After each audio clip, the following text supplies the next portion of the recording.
4절로 38절인데 모든 말씀이 다 중요하지만 특별히 중요한 말씀이라서 우리 함께 합독하겠습니다. 같이 큰 소리를 읽겠습니다. 시작. 그리고 예수께서 제자들과 함께 무리를 불러놓고 그들에게 말씀하셨다. 나를 따라오려고 하는 사람은 자기를 부인하고 자기 십자가를 지고 나를 따라오느라. 누구든지 제 목숨을 구하고자 하는 사람은 잃을 것이요 누구든지 나와 복음을 위하여 제 목숨을 잃는 사람은 구할 것이다.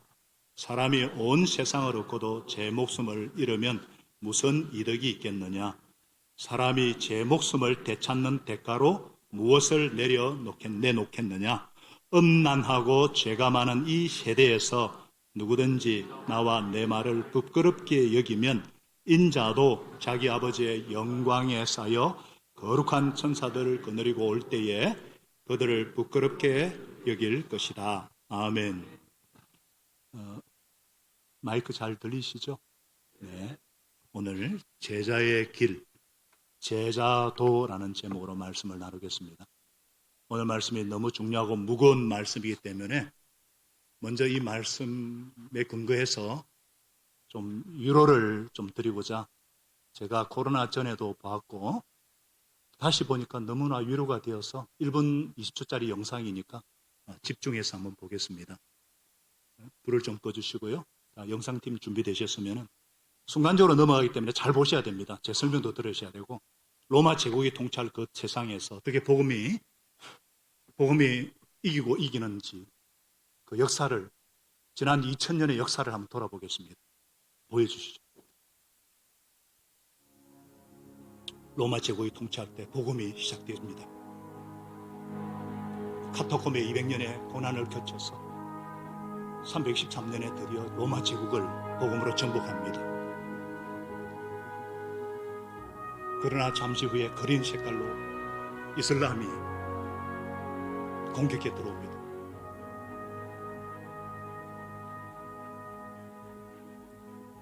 엄청난 피를 흘립니다. 그래도 교회는 복음은 살아있어서 세계를 띄었고 그런 가운데 몽골 제국이 발흥을 하죠.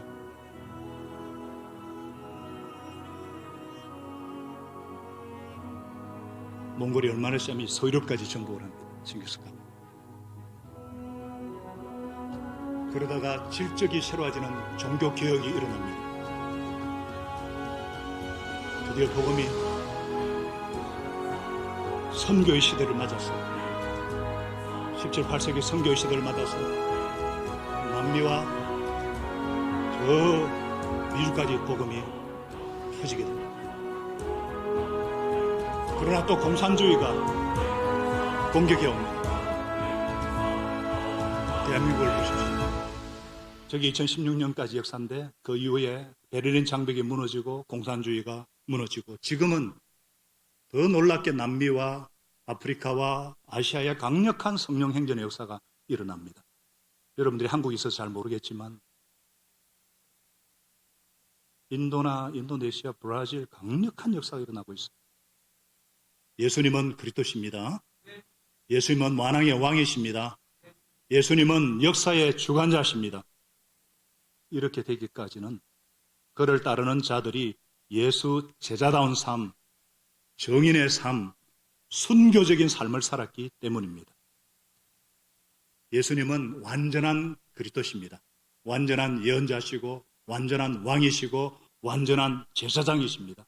그런 분이 반드시 고난을 받고 배척을 받아 죽임을 당할 거다. 그렇게 지난주 말씀하셨죠. 그리고 예수님의 뒤를 따라가는 우리도 고난받고 배척당하고 죽어야 한다는 것입니다. 이것은 우리를 파괴시키기 위한 고난이 아니라 살리기 위한 고난이고 우리를 부끄럽게 하기 위한 고난이 아니라 영광스럽게 하기 위한 고난이라고 했습니다. 우리의 구주요, 우리의 왕이신 예수님조차도 십자가 고난을 통해 부활 승리하셨고 영광에 들어가셨습니다. 고난 없는 영광 없습니다. 그래서 우리 중에 예수님께서 고난 받으신 것처럼, 배척 받으셨던 것처럼 고난 받으시고 배척을 받으시는 분, 예수 믿는다고 신앙 고백적인 삶을 산다고 무시받고 오해받고 배척받고 심지어 죽는 것 같은 고통과 아픔을 갖고 계신 분들, 다시 한번 잘 생각해 보십시다. 한번 잘 생각해 봅시다. 하나님께서 나를 일꾼 빚으셔서 부활의 증인이 되도록 그런 것들을 허락하진 않았을까요?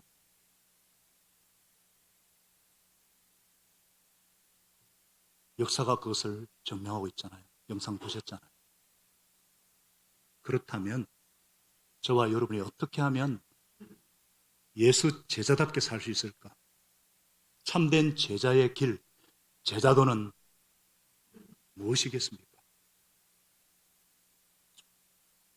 바로 알고 선택해야 되는 길입니다. 제자의 길은 바로 알고 선택해야 되는 길이에요. 왜냐하면 제자로의 부르심은 고통스럽고 충격적인 부르심입니다. 그걸 분명히 알아라는 것입니다. 바로 알고 선택해라는 거예요. 예수님은 하나님의 일은 생각하지 않고 사람의 일만 생각하고 사탄의 똘마니 노릇하는 베드로를 꾸짖으셨죠. 그런 후에 오늘 본문부터 시작됩니다. 제자들과 함께 무리를 불러놓고 말씀하셨어요. 누구든지 나를 따라오려거든 자기를 부인하고 자기 십자가를 지고 나를 따라오너라. 자, 누구든지부터 나를 따라오는 쪽 같이 읽겠습니다. 나를 따라오려고 하는 자는, 시작. 나를 따라오려고 하는 사람은 자기를 부인하고 자기 십자가를 지고 나를 따라오너라. 자, 예수님께서 먼저 제자는 자기를 부인해야 한다 말씀하고 계시죠. 이것은 고통스러운 부르심입니다. 세상은 그렇잖아요. 자기 개발과 자아 실현에 혈안이 되어 있습니다. 자기를 부인한다는 말만큼 이렇게 거부감을 일으키고 알레르기를 일으키는 말이 또 있을까요? 아니, 내 멋과 내 개성대로 사는 시대에 이거 뭐 바보가 되라는 말이에요? 바보가 되라는 거잖아요. 자기를 부인하고 이런 바보 되라는 거 아니에요?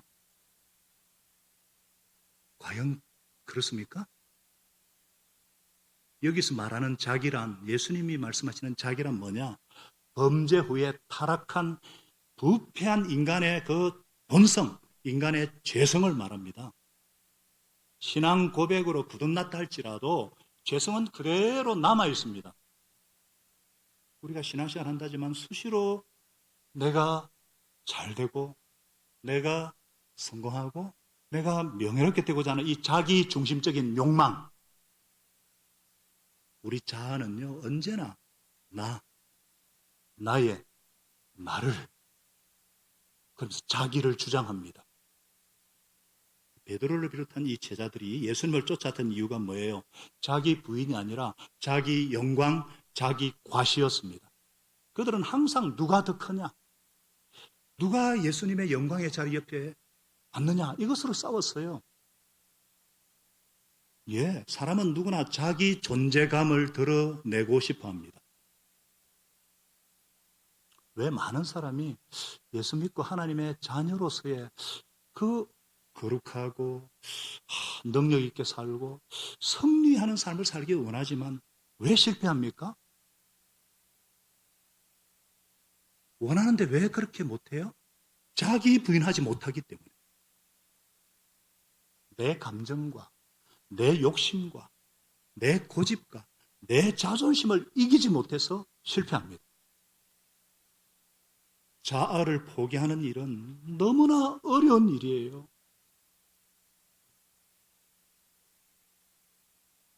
그러나 참된 제자는 하나님의 뜻을 위해 내 뜻을 포기하는 것입니다. 하나님의 뜻에 내 뜻과 생각을 맞추는 것입니다. 자기 부인은 금욕주의가 아니에요. 금욕이 자기 부인의 한 방편일 수는 있어도 자기 부인의 본질은 아닙니다. 자기 부인의 핵심은 뭐냐? 누가 내 인생을 통해 드러나는가? 그 문제입니다. 나냐? 그리스도냐? 나냐? 예수님이냐?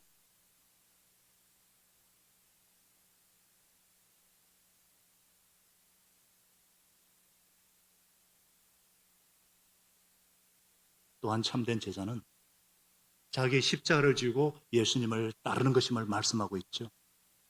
자기 십자가를 진다는 것은 그 당시 이 말씀을 듣는 무리나 제자들은요, 실감을 해요. 왜냐하면 그들은 실제로 사람이 십자가 지는 것을 볼 수 있었기 때문에. 십자가 지고 도달하는 목적지가 어디냐? 처형장입니다. 십자가 지라는 것은 죽으라는 것입니다. 죽음까지 각오해야 된다는 뜻입니다. 혹시 십자가 목걸이 하신 분 계세요? 오늘날 십자가는 뭐예요? 오늘날 십자가는 거룩한 경건한 신앙의 상징물이잖아요. 그런데 당시 십자가는 노예나 반역자를 처형하는 사형 방법 중에 하나예요. 가장 잔인하고 무시무시한 노예나 반역자에게 본때를 보여주기 위한 형벌입니다. 형벌. 글래디에이터, 검투사로서 반란을 일으키는 스파르타쿠스, 영화나 드라마 보신 분들 계시죠? 반란에 실패합니다. 그래서 6천여 명을 십자가 형벌에 처하는데 200여 킬로에 달하는 거리에 길 위에다가 35m마다 십자가에 매달아 죽입니다. 십자가에 달리면 온몸이 피범벅이 됩니다. 다리가 뜰껍고 지가 깔아먹고 까마귀가 깔아먹습니다. 이것을 보는 사람이라면 누가 반란을 꾸밀 수 있겠는가? 주님이 오시기 전에 주전 BC 88년에 하스미냐 왕조 얀네우스 자신도 저항했다는 이유로 바리새인 800명을 십자가에 처형시킵니다. BC 4년 유대 벤 히스기야 반란 때 로마 장군 바루스는 약 2,000명의 반란자를 십자가에 못 박습니다. 본때를 보여주기 위해서. 그러니까 사형 선고가 떨어지면 죄수는요 자기 십자가를 지고 처형장까지 갑니다. 그럼 사람들이 저 사람 죽으러 가는구나 다 알았어요. 지금 그 말씀하고 계세요, 예수님. 십자가를 지라는 것은 죽으라는 것입니다. 죽음까지 각오하라는 것입니다. 예수님은 이런 말씀을 하실 뿐 아니라 본인께서 자신이 직접 자기 부인에 있어서 실제로 본을 보여주셨잖아요. 자기 십자가 지는 것에 대해서도 본을 보여주셨잖아요. 예수님도 우리와 똑같은 육을 입고 계셔서 이게 너무 고통스러웠어요. 겟세마네 동산에서 피를과 땀을 흘리면서 간절히 기도하셨잖아요.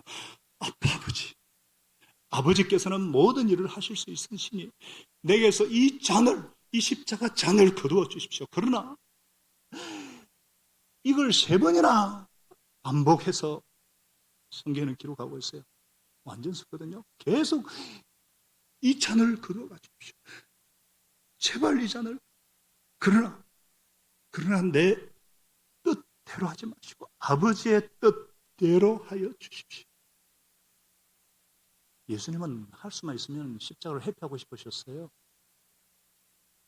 그러나 기도로서 자기를 부인할 힘을 얻으셨고 통곡과 눈물로 십자가를 감당할 용기를 얻으셨습니다.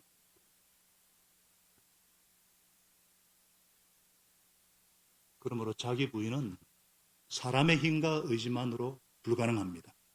기도가 아니고선 하나님이 도움이 아니고선 불가능합니다. 누구든지 예수님을 내 마음 중심에 내 삶 가운데 왕이요 주님으로 모시고 살 때만이 자기 부인할 수 있습니다. 성령의 충만함을 받을 때만이 내 자신이 깨어지고 변화됩니다. 성령 충만할 때 하나님의 뜻에 복종할 수 있고 자기를 이길 수가 있습니다.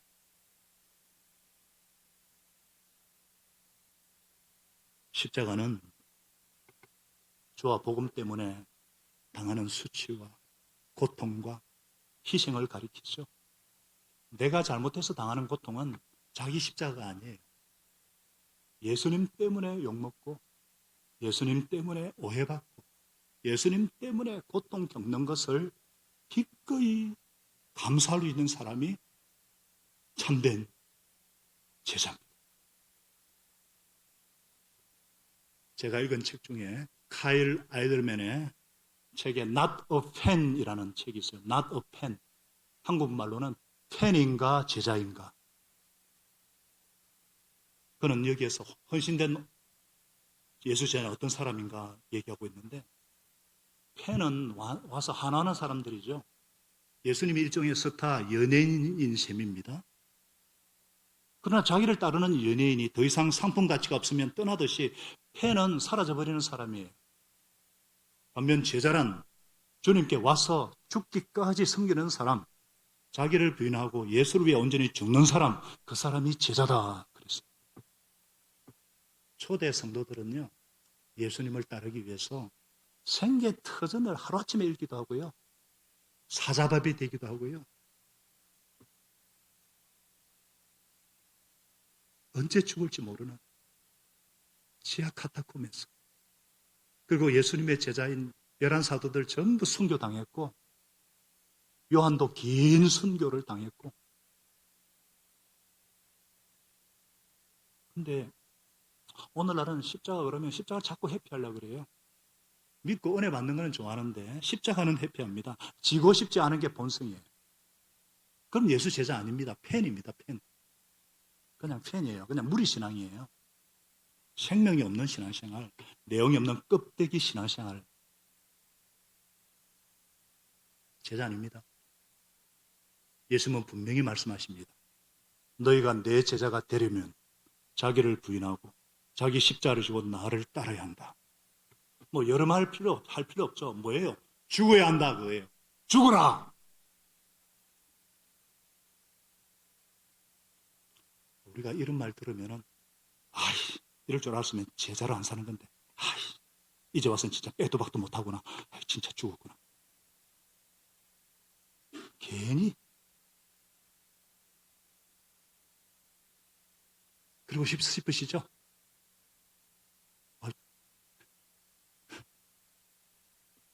근데 여러분, 주님이 이런 말씀이나 명령하실 때 항상 자신을 두시고 하신 말씀이 아니고 우리를 위한 말씀이란 거 아시죠? 계명은 하나님께는 아무 의미가 없어요. 우리에게 주시는 계명이란 거 아시죠? 왜 우리 보고 죽으라고 하나요? 왜 우리 보고 죽으라 그러십니까? 죽어야 사니까.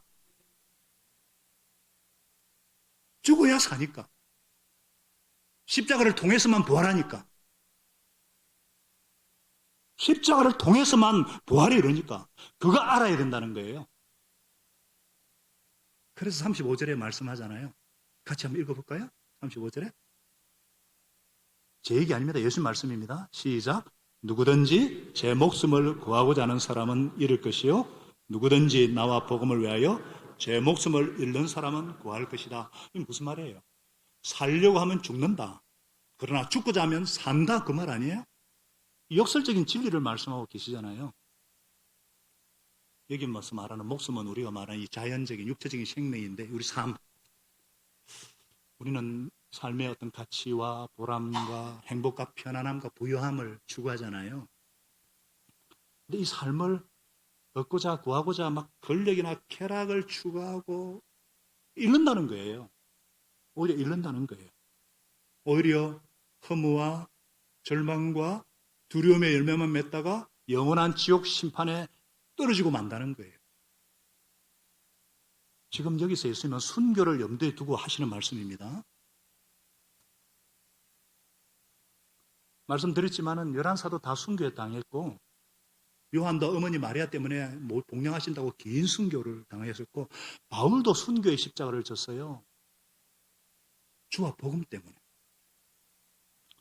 우리도 어떤 때는 극한 어떤 상황에 처할 때가 있지 않습니까? 선택의 기로에 설 때가 있잖아요. 내 목숨이냐 주와 복음이냐, 짧디 짧은 이 육체 생명이냐 영생이냐, 선택받을 때 올바른 선택을 하라 이 말씀. 계산 잘해라, 계산 잘해서 선택 잘하라 이 말씀하시는 거예요.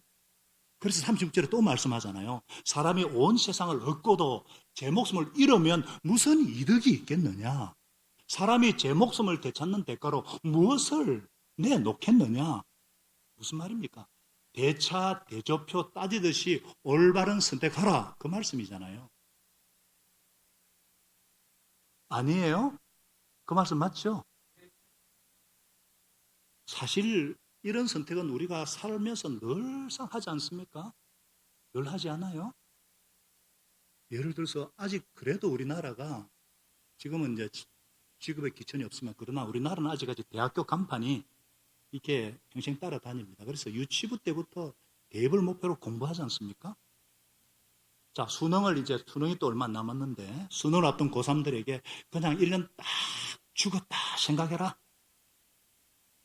딴짓하면 부모나 선배가 꾸짖잖아요. 야, 1년만 죽으면 되잖아.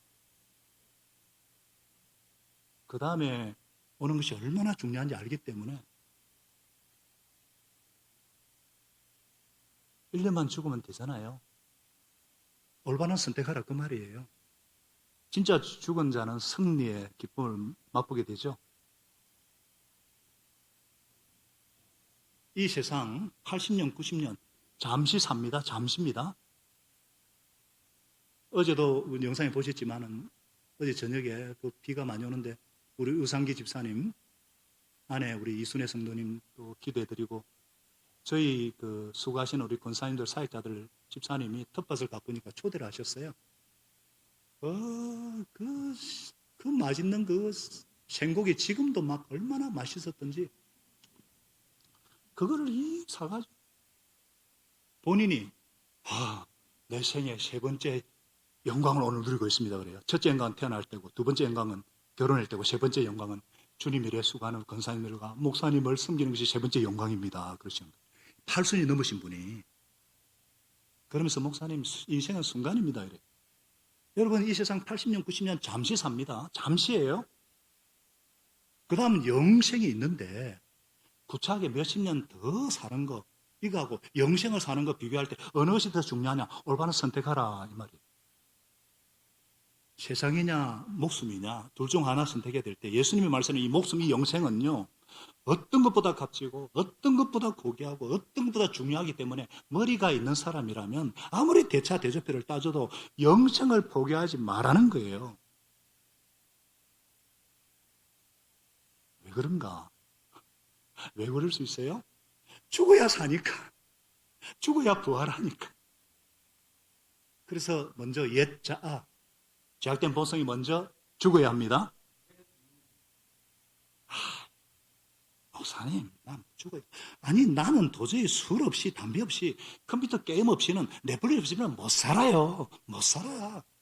예, 그런데 없으면 못 살아. 그 말이 바로 당신이 그것을 끊어야 될 명확한 이유요. 못 살아. 그러니까, 그 죽어야 되는 거 아니에요? 못 살아. 그래 놓고. 왜 안 죽어요? 죽어야 되는 거 아니에요?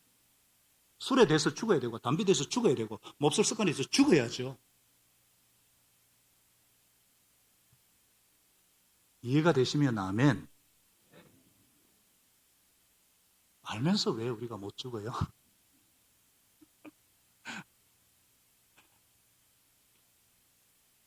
사실은 이런 어떤 죄성과 자아가 죽으면 참된 자유, 참된 평화와 참된 행복이 오는데 그걸 알고 죽음을 선택하라. 지금 예수님이 그 말씀 아니에요. 제가 하는 말이에요. 예수님 말씀이에요. 사실 우리가 살면서 얼마나 기분 나쁜 일들 정말 수치스럽고 자존심 상하고 다 때려치우고 싶고 얼마나 어려운 일들을 겪습니까? 때로는 죽고 싶은 마음이 드는 사건도 경험하잖아요.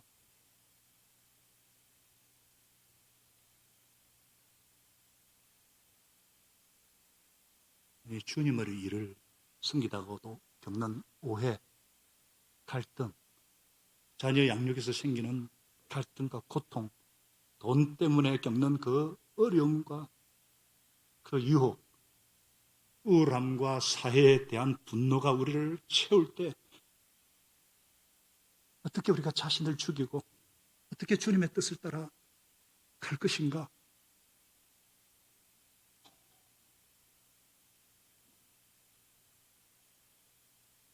저와 여러분이 기꺼이 이 죄성과 부패성으로 가득한 내 옛사람, 옛습관이 십자가에 못 박혀야 합니다. 완전히 죽어야 합니다. 특별히 자존심이 죽어야 합니다. 자아가 죽어야 합니다. 죽어야 한다는 예수님의 말씀에 동의가 되시는 분은 아멘. 아는데 이게 어떻게 가능해요? 어떻게 가능해요? 이게 도대체 어떻게, 우리 힘으로는 불가능하던데 어떻게 가능해요? 부활하신 예수님을 만나고 바라볼 때만 가능합니다. 부활의 주님을 만나셔야 가능합니다. 부활의 주님을 만날 때 자존심이 죽는, 자아가 죽는 제자가 될 수 있다는 것입니다. 만나지 못한 분은 못 죽어요. 우리 예수님 보세요. 예수님도 우리가 똑같은 육신을 가졌지만 히브리서 12장 2절에 분명히 말씀하잖아요. 예수님도 부활의 영광, 자기 앞에 있는 기쁨을 내다보고서 십자가의 부끄러움과 수치를 참으셨고 이기셨다고 말씀하고 계세요. 당신이 정말 예수를 주로 고백한 하나님의 자녀고 성령님이 거하시는 거룩한 성전이고 하나님 없이는 못 사는 하나님의 부활시킨 자고 온통 마음에 하나님께 드려진 자라면 이 자존심, 이 자아, 그것마저 없으면 죽을 것 같아도 주님을 쫓아서 죽음을 선택할 때 우리는 참 생명, 참된 부활을 경험할 수 있기 때문입니다.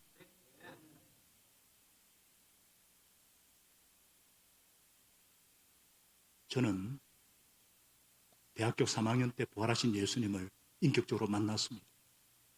성령님의 임재 가운데 가장 힘든 3학년 목자하면서 전공이 어려울 때 빌립보서 3장 10절 11절 그때는 개혁 개정이었기 때문에 이 본문에 앞에 나오는 말씀대로 정말 내가 그리스도와 그 부활의 권능과 그 고난의 참여함을 알고자 하여 그의 죽으심을 본받아 어떻게 해서든지 죽은 자 가운데서 부활에 이르려 하노니 이 말씀으로 이 음성으로 부활의 주님을 만났습니다. 부활의 주님이 제게 찾아오셨어요. 내 자아, 내 생각, 내 고집, 내 자존심이 죽음으로써 부활의 능력과 부활의 영광을 경험했습니다. 그때부터 죽어도 사는 것을 체험했고 나는 날마다 죽노라 한 바울의 고백이 어떤 의미인지 체험을 했고 시공을 초월해 역사하시는 성령님의 역사로 부활의 주님을 만났습니다. 지금도 이 부활의 주님, 영광의 주님을 바라보면서 정언하고 있는 것입니다. 저는 부활의 주님 때문에 또 자아가 죽을 수 있습니다. 어떤 사람은요, 사랑의 하나님, 긍휼의 하나님, 내 기도를 들으시는 좋으신 하나님을 만났고 그 하나님을 전하는 분도 계세요. 다 좋아요.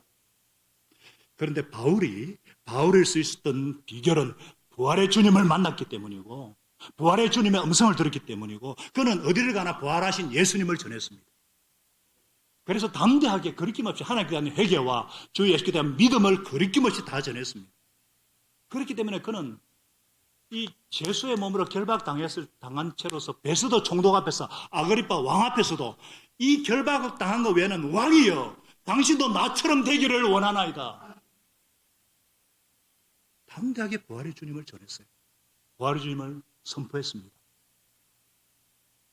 지식이나 권력이나 지혜 면에서 바울을 당할 자가 없는데 바울은 그걸 다 배설물로 여기고 예수 그리스도 부활의 주님이 가장 고귀하기 때문에 당신이 왕일지라도 당신이 너무 불쌍하다는 것.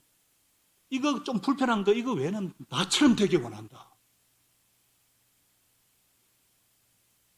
예전에 바울은 자아로 충만한 사람이었어요. 자아로.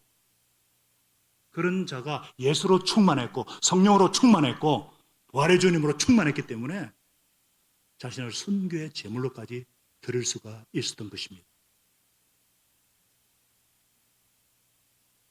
그리스도께 속한 자, 예수 제자는요, 예수님 때문에 자기 삶을 포기하고 자존심을 죽이고 순종하고 숨기는 삶을 삽니다. 그렇게 사는 자는 그 누구도 알 수 없는 행복과 영생의 기쁨을 경험하게 되는 것입니다. 우리가 그렇잖아요. 자, 잘 보세요. 우리는 다 행복을 추구하는데 행복하게 데리고 가는 사람은 의외로 불행해지고 이상하게 주님과 이웃을 막 행복하게 하려고 하는 사람은 결국 행복하게 되고 영생을 얻게 되는 거 우리가 보지 않습니까? 맞아요, 안 맞아요? 지금 제 얘기하는 게 아니에요. 예수님이 그렇게 말씀하잖아요. 그분이 하신 말씀이니까 100번, 1000번 맞죠? 아멘이십니까? 죽으면 산다고 그러시잖아요. 그렇게 하셨잖아요. 이거는 우리 교회가 예수 중심이고 또 주님의 소원에만 집중하는 성경적인 교회로 이렇게 달려왔기 때문에 이런 말이 공허하게 안 들릴 거예요. 자, 제가 질문합니다. 자, 우리가 목장이잖아요. 연합으로 오늘 모였는데 한 몸인데 목장에서 제일 많이 희생하고 제일 많이 섬기는 사람이 누구죠? 자, 누굴까요? 안 들려요. 뭐라고요? 목자, 목녀? 우린 아닌데. 보통 그렇잖아요. 목자, 목녀. 자, 그럼 또 질문합니다. 그럼 누가 제일 행복할까요? 어떻게 알아요? 제일 많이 희생하고 섬기는데 목자인데 그럼 또 제일 많이 행복한 게 목자, 목녀면 맞아요? 인상 그리고 찡그리면서 가는 목자를 안 봐서 저런 말이 나오잖아요. 여러분, 제가 그냥 한 얘기 아니죠? 자, 남을 이렇게 섬겨보지 못한 사람은 절대로 이해하지 못하는, 절대로 알 수 없는 섬김에서 오는 기쁨, 섬김에서 오는 보람, 행복, 열매가 있어요. 이거는 자기 중심, 자기 만족, 자기 필요, 자기 영광만을 위해 살아온 사람은 도무지 이해할 수 없고 알 수도 없는 기쁨이고 행복이에요. 아니, 살려고 아동바동 애를 쓰는데 죽을 것이고, 예수님. 그들을 위해서 죽기로 딱 각오하면 산다는 거예요. 우리는 자꾸만 편한 것을 행복이라고 착각을 합니다. 우리는 자꾸만 편한 것을 행복이라고 착각합니다. 아니에요. 제가 구체적 예를 들어볼게요. 멀리 볼 거, 지난 2주 전에 평시도 세미나를 했습니다. 우리 교회 전체 사역이니까 어떤 분은 정말 섬기고 싶은데 사정으로 인해서 기도만 하고 못한 분이 계셔요. 어떤 분은 적극적으로 봉사하고 집도 오픈하고 안방도 내어드리고 어떤 분은 월차까지 내가지고 부업 봉사를 도운 분도 계셔요. 참여하지 못한 분은 마음은 좀 그렇게 편하고 몸은 편했을지 모르겠지만 기억에 아무것도 남는 것이 없을 거예요. 그런 것 같더라. 그런데 적극적으로 희생하고 섬긴 분들은 참 피곤하셨죠? 두 번 다시 안 하고 싶죠? 특히 식당 봉사팀들 파김치 됐어요. 그 더운데 날짜도 그리고 날짜가 원래 하던 것보다 늦춰져 가지고 돕는 일꾼도 적어 가지고요. 다시는 안 하고 싶어요.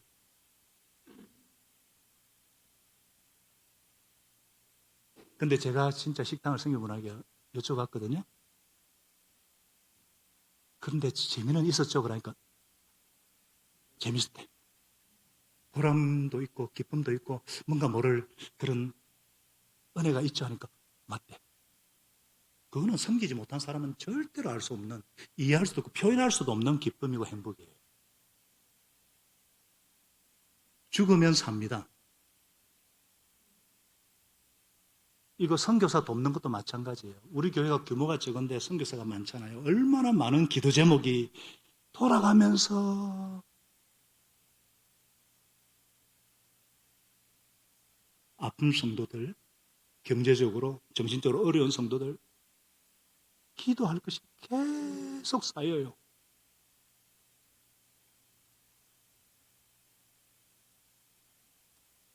저 죽을 것 같아요. 저 진짜 죽을 것 같아요. 못할 것 같아요. 근데 소리이 있어요. 하나님의 살아계심과 하나님의 긍휼하심과 신실하심, 아버지를 경험할 기회니까 죽으면 사는 거예요. 주님께서 죽으면 산다 그래요. 저의 생각과 저의 주장을 포기하고 내 행복을 포기하고 주와 복음을 섬기는 것을 목표로 살 때 그게 행복이 있다는 거 주님께서 경험하게 하셔요. 여러분, 부부끼리 봐도요, 싸우는 가정이나 불행한 가정 보면 똑같아요. 배우자가 자기 필요 안 채워준다는 거예요. 배우자가 자기를 행복하게 못 해준다는 거예요. 배우자에 대한 기대를 싹 없애세요.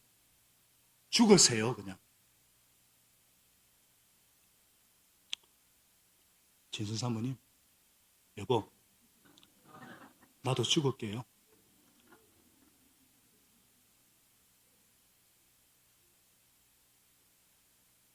제가 전에도 예를 들은 최수정 장로 부부, 또 제가 직접 만난 차인표 신내라 부부 같은 경우 이들은 다 죽어 지냅니다.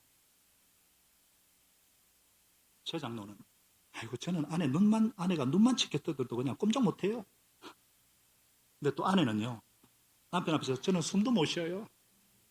자, 이런 말하는 사람들 틀림없는 것은 머릿속에 내가 나만의 행복을 추구하지 않아. 내가 배우자를 위해 죽겠다, 참고 섬기겠다, 그런 의지가 다 있어요. 그래서 행복한 거예요. 부부가 둘 다 죽으면요, 제일 좋아요.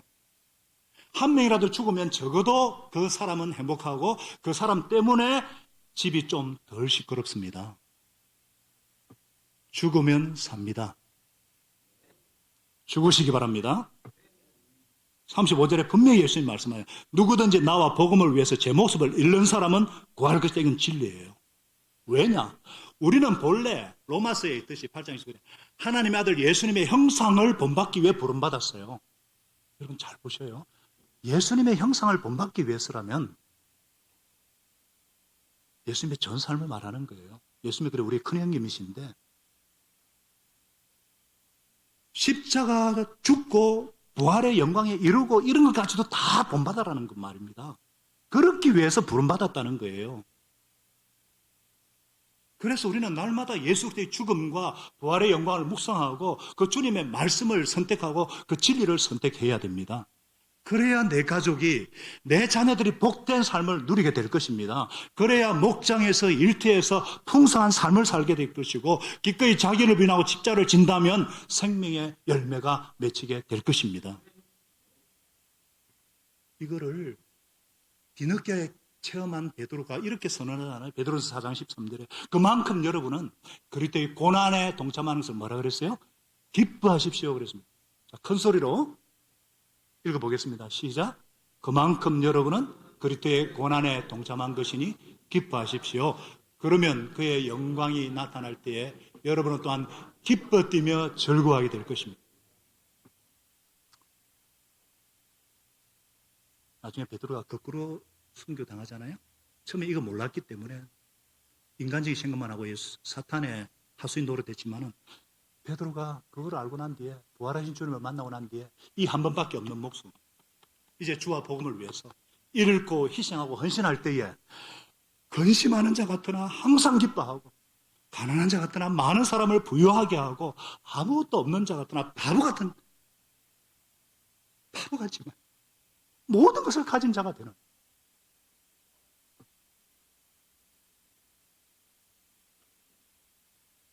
사랑하는 여러분, 부활의 주님을 만나고 바라봐야 참된 제자의 길을 갈 수가 있습니다. 부활의 주님을 만나셨습니까? 부활의 주님과 동행하고 계십니까? 여러분 제자의 길을 갈 수가 있어요. 성령의 은혜로 자기 부인할 수 있어요. 주님 주신 십자가 질 수가 있어요. 그리고 계속 주님을 따를 수 있어요. 여러분 제가 그냥 넘어갔지만은 자기 부인 자기 십자가는 과거형이지만 나를 따라오느라 이거는 현재형이에요. 계속해서 쭉 따라오라는 거예요. 부활의 주님을 만나면 언제든지 따라갈 수가 있습니다. 뿐만 아니라 재림의 주를 바라봐야 할렐루야를 힘차게 힘차게 부르면서 제자의 길을 갈 수 있어요. 억지로 인상 쓰면서 가는 게 아니고 기쁨으로 할렐루야를 힘차게 불러 영원히 주를 찬양하네. 그래서 38절에 예수님 말씀하시나요? 음란하고 죄가 많은 이 시대. 음란하고 죄가 많은 시대가 무슨 뜻이에요? 음란이 뭐예요? 두 집 살림살이 하는 거예요. 세상과 예수님 양다리 걸치는 어정쩡한 이런 세상이지 않습니까? 이런 세대에서 누구든지 나와 내 말을 부끄러워하면 인자도 아버지 영광에 쌓여 그늘이 올 때에 재림할 때에 그를 부끄럽게 여길 것이다. 예수님은 분명히 재림과 상급에 대해 말씀하고 계세요. 여러분께서 주위 사람에게, 특히 예수 안 믿는 사람에게 한번 물어보세요. 야, 왜 사니? 한번 물어보세요. 왜 사니? 넌 인생의 목적이 뭐니? 물어보면 대답이 없습니다. 왜 사는가? 이런 생각이 머리에 떠오른 것을 막기 위해서 그냥 일에 몰두합니다. 생각 안 하는 동안에는 괜찮으니까. 그래서 술에, 일에, 쾌락에, 마약에 노름해서라도 잊어야 왜 사니? 이거는 인간의 실존적인 의문이기 때문에 왜 사니? 나는 왜 이 고생하고 있는가? 나는 왜 사는가? 표현 안 해서 그렇지. 이게 어떤 때는 깊은 험으로 나타납니다. 깊은 외로움으로 나타납니다. 깊은 두려움으로 나타납니다. 그래서 이 질문을 애써 회피합니다. 왜? 답이 없으니까. 모르니까. 그러나 예수 믿는 자는 확실한 대답이 있습니다. 확실한 답이 있습니다. 예수님처럼 자기 십자가를 지고 자기 변화를 숨길 때 그게 따르는 보상이 있다는 걸 알기 때문에.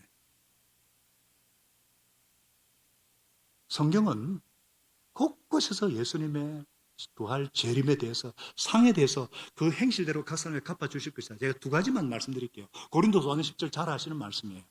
반드시 우리가 심판대 앞에 서는데 몸으로 행한 모든 일에 따라 마땅한 보응을 받는다고 분명히 말씀하고 있고, 요한계시록의 제일 중요한 말씀이 22장 12절이에요. 보아라, 내가 곧 가겠다. 이 말은 I am coming입니다. 오고 있다 이 말이에요. 지금 오고 계셔요. 헬라 원어로 나이키 에로크마이 다쿠, 지금 오고 있다는 거예요. 그래서 나는 각 사람에게 그 행위대로 갚아주려고 상을 가지고 간다는 거예요. 상을 가지고 오고 있는 거예요. 예수님은 상급을 많이 받기 위해서, 그것을 위해서라도 자기 부인하고 자기 십자가를 지는 삶을 살아야 된다. 지금 그 말씀하고 계시는 거예요. 살아계신 예수님은 저와 여러분이 많은 상급 받기를 원하십니다. 우리가 한 행실대로 갚아주십니다. 일부의 이석기 부목자가 소감을 발표했는데 이제 그게 무슨 뜻인지 안 돼요. 하늘 복, 이게 자기가 처음에는 무슨 말인지, 나는 땅의 복 받고 싶은데 이게 무슨 말인지 몰랐는데 이번에 싱글 제자의 삶하면서 경험했대요. 이거 보면은요, 조금씩 우리 교회 성도들이 이제 조금씩 이런 데 익숙해지는 것 같아요. 아멘이시죠? 하늘 상급을 위해서 대부분이 사역하고 계시거든요. 그런데 그렇지 않은 분이 한 두세 번 정도 있어서 제가 좀 답답해요. 왜 그럴까 보니까, 아직도 예수 믿기 전에 인생관에 벗어나지 못해서 그래요. 그런 게 아닌가 싶어요. 우리가 예수 믿기 전에 인생관이 뭐예요? 예수 믿지 않는 사람은요, 우리의 인생을 일생으로 봅니다. 일생. 한 번밖에 없는 줄 알아요. 엄마 태중에서 죽기까지. 그래서 모든 관심이 여기에 투자됩니다. 시간, 물질, 모든 여기 투자합니다. 아니잖아요. 우리 인생은 3단계잖아요. 뱃속에서 10개월. 지금 태중에 자라고 있는 아리가 우리 교회에 4명 있어요. 4명 있어요. 별로 안 놀라시는데. 태중에 10개월, 그리고 이 땅에 100세. 그 다음에 영생. 인생은 3생입니다. 뭐라고요? 3생입니다. 그러니까 중간에 있는 인생에 대해서 모든 걸 투자하고 요 100년의 편의를 위해서, 아니 그거 살고 나면 다 놓고 가야 되는데 답답하잖아요. 전세집 들어왔다가 나갈 때 그 전세집 놓고 가야지 그 떼들고 갑니까? 어떤 분은 은퇴 준비는 그렇게 하면서 왜 죽음 후에 준비는 하지 않는지. 왜 죽음 후에 준비는 전혀 없어요. 왜? 인생을 출생에서 무덤까지만 생각하니까 마지막에 오는 것이 제일 중요해요. 저와 여러분은 이제 더 이상 영적인 세계를 모르는 사람들의 인생관에서는 벗어나야죠. 그래서 예수님이 죽으라 하십니다. 죽으면 사니까. 천국에서 영원히 잘 살게 하시니까요. 죽으면 삽니다. 죽으면 부활합니다. 사도들은 그랬다 치고 그러면 그 다음 사람들은 어떤 것인가? 마지막으로 제가 파워포인트 4장만 보여드리고 마치겠습니다. 자, 보십시오. 여러분, 우리가 잘 아는 찰스 스터드는 캠브리지 셰벌입니다. 크리켓 대표 선수고요. 부자입니다. 크리켓 대표 선수라고 하면 청년들 모를 건데 영국의 프레미어 해리 케인 이상이라는 말이에요. 그걸 다 내려놓고 중국 선교사로 갑니다. 나중에는 아프리카로 갑니다. 이분이 뭐라 그랬습니까? 나는 교회의 성당의 종소리 속에 편히 살고자 하나. 어떤 사람은 그렇지만 나는 지옥의 한복판에다가 구원 가게를 차리고 싶다. 여러분, 우리나라를 1840년에 선교한 언더우드 아시죠? 아펜젤러 언더우드. 여러분, 언더우드 잘 모르시는데 언더우드는 뉴욕의 백망장자의 가문입니다. 뉴욕의 그 당시 백망장자다. 1800년대 19세기는 지금은 테슬라 가문이에요. 애플 가문을 능가하는 가문이란 말이에요. 그걸 백만장자를 다 거부하고 한국에서 영혼 구원하는 선교사 사는 것이 더 멋진 삶이 아닌가 하고 왔어요.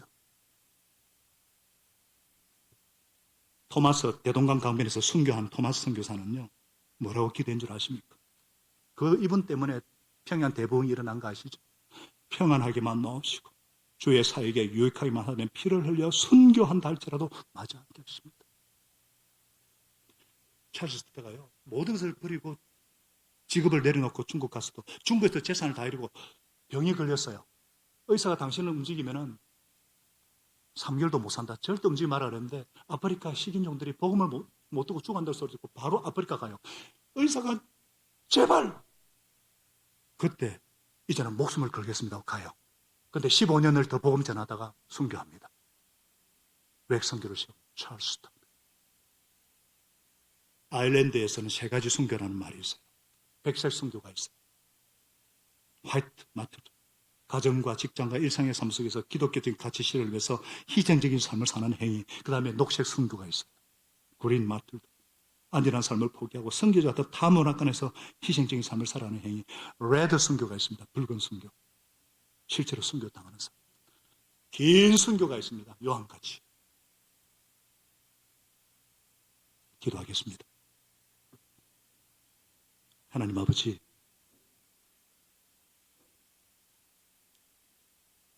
오늘 예수님께서 우리에게 들려주고 싶은 말씀을 전했습니다.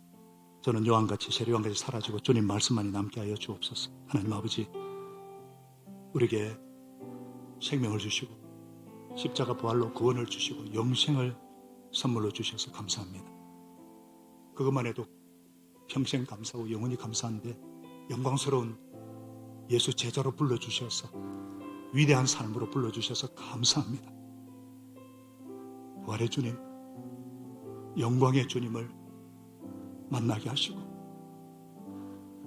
그래서 모든 신자는 누구든지 부활의 주님을 체험함으로, 만남으로 자존심을 죽이는, 자아를 죽이는 제자의 길을 갈 수 있음에 감사합니다. 우리 주님, 당신께서 본을 보여주셨기 때문에 자기를 부인하고 십자를 지고 날마다 주님의 뒤를 따르는 제자의 길을 갈 수 있음에 감사합니다. 주님, 제가 죽겠습니다. 죽으면 살기 때문에, 부활하기 때문에 이 생명을, 영생을 선물로 주셨는데 구질구질하게 살지 않게 하여 주옵소서. 부활의 주님, 우리에게 영생이 있다는 것이 믿어지게 하여 주옵소서.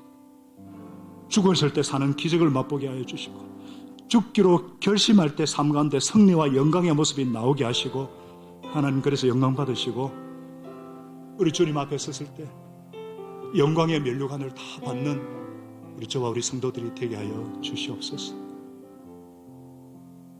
예수님 이름으로 감사하며 기도합나이다. 아멘.